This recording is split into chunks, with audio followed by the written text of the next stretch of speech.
Pai do Senhor Jesus, bom dia para todos, que Deus abençoe aí o dia de cada um de vocês. Eu vou ler aqui em Hebreus, no capítulo 9, que foi a palavra de hoje, que o Senhor venha falar grandemente em nossos corações nesta manhã, que fala assim: os ritos, ofertas e sacrifícios mosaicos eram imperfeitos e ineficazes. Ora, a primeira aliança também tinha preceito de serviço sagrado e o seu santuário terrestre. Aqui fala do santuário terreno. Com efeito foi preparado o tabernáculo, cuja parte anterior, onde estava o candelário, que caso isso é a luminária, né? E a mesa, e a exposição dos pães, se chamava o santo lugar. Por trás do segundo véu se encontrava o tabernáculo, que se chama o Santo dos Santos, ao qual pertencia um altar de ouro para o incenso e a arca da aliança, totalmente coberta de ouro, na qual estava uma urna de ouro, contendo o maná, bordão de Arão, que floresceu, e as tábuas da aliança. E sobre ela os querubins de glória, que com a sua sombra cobria o propiciatório. Dessas coisas, todavia, não falaremos agora, pormenorizadamente. Ora, depois de tudo isto, assim preparado, continuamente entra no primeiro tabernáculo os sacerdotes para realizar o serviço. Mas no segundo sumo sacerdote, ele sozinho, uma vez por ano, não sem sangue, que ofereceu por si e pelos pecados de ignorância do povo. Querendo com isto dar a entender o Espírito Santo, que ainda o caminho do santo lugar. Aleluia. Não se manifestou enquanto o primeiro tabernáculo continua erguido. É isto uma parábola para a época presente. A segunda está de oferece tantos dons como sacrifício. Embora este, no tocante à consciência, sejam eficazes para aperfeiçoar aqueles que prestam culto, os quais não passam de ordenança da carne, baseada somente em comidas e bebidas. O sacrifício de Cristo não se repete, é perfeito e eficaz. Jesus morreu por nós. Jesus ele deu a vida dele, ele se sacrificou por mim e por você. Ele levou sobre ele todos os nossos pecados. Ele deu o sangue dele, ele deu a vida dele para morrer no nosso lugar. Quando, porém, veio Cristo como sumo sacerdote dos bens já realizados mediante o maior e mais perfeito tabernáculo, não feito por mão, quer dizer, não desta criação, não por meio de sangue de bodes e de bezerro, mas pelo seu próprio sangue, entrou no Santo dos Santos, uma vez por todas, tendo obtido eterna redenção. Portanto, se o sangue de bode e de touros e a cinza de uma novilha expandidos sobre os contaminados os sacrificam quanto à purificação da carne. Lá em Levítico 16, 15 e 16 fala também sobre isso. O sangue, do bezerro, da novilha, da purificação da carne. Em Números 19, 9 também está falando sobre isso, E o 17 e o 19 também está falando sobre isso. Muito mais o sangue de Cristo, que pelo Espírito Eterno a si mesmo se ofereceu sem mácula a Deus, purificará nossa consciência de obras mortas, para servirmos a um Deus vivo. Mesmo ele é o mediador da nova aliança, a fim de intervindo a morte, para a remissão das transgressões que havia sob a primeira aliança. Receberam a promessa da eternidade, a herança aqueles que têm sido chamados, porque onde há testamento é necessário que intervenha a morte do testador, pois um testamento só é confirmado no caso de mortos, visto que de maneira nenhuma tem força de lei, enquanto viver o testador.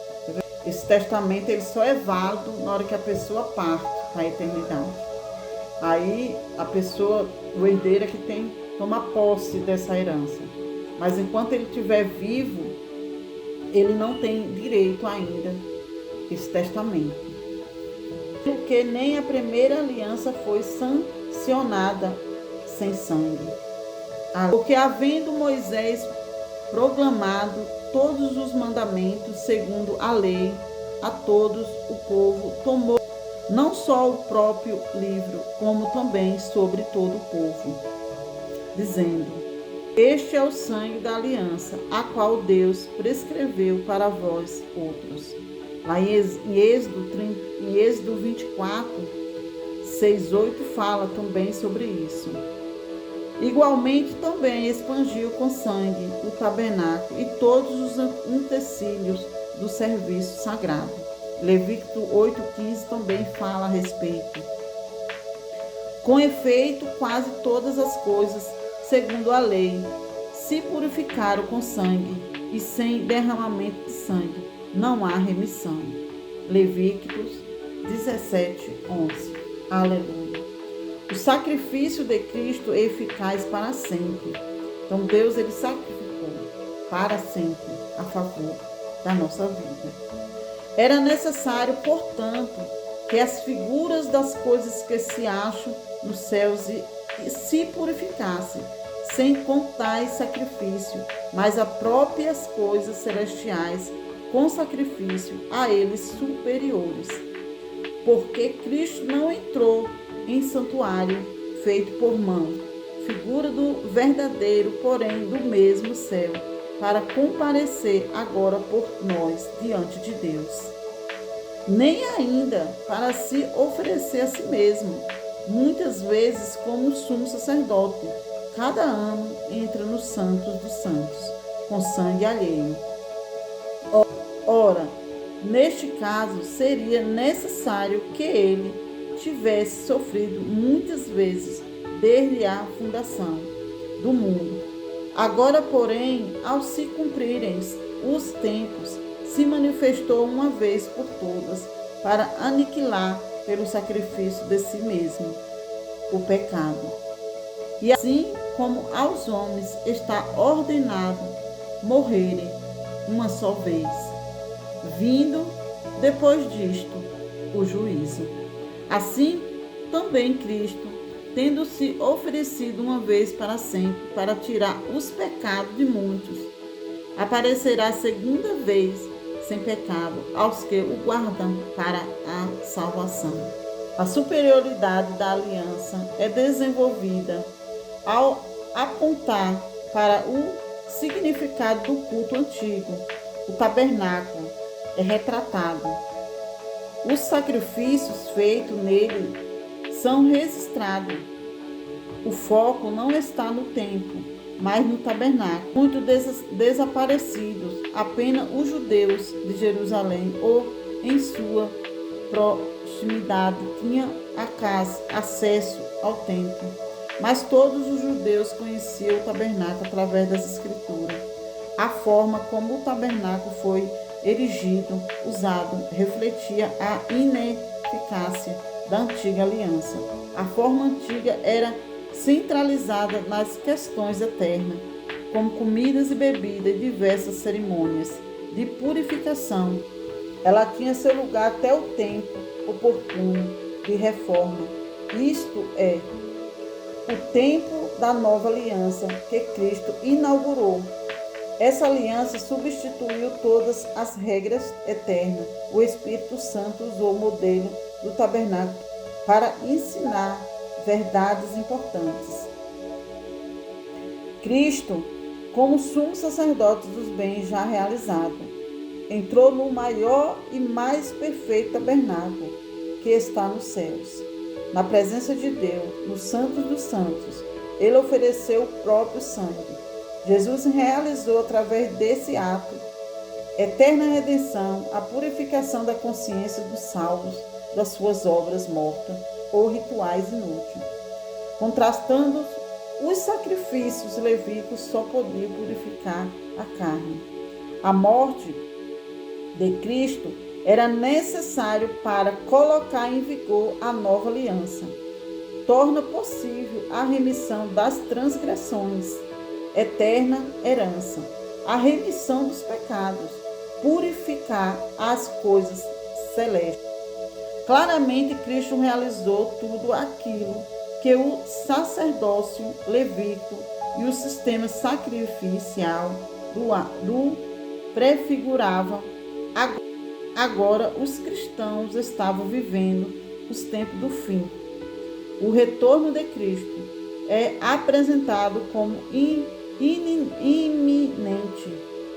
A salvação neste contexto refere-se à sua própria consumação e perfeição no retorno de Cristo.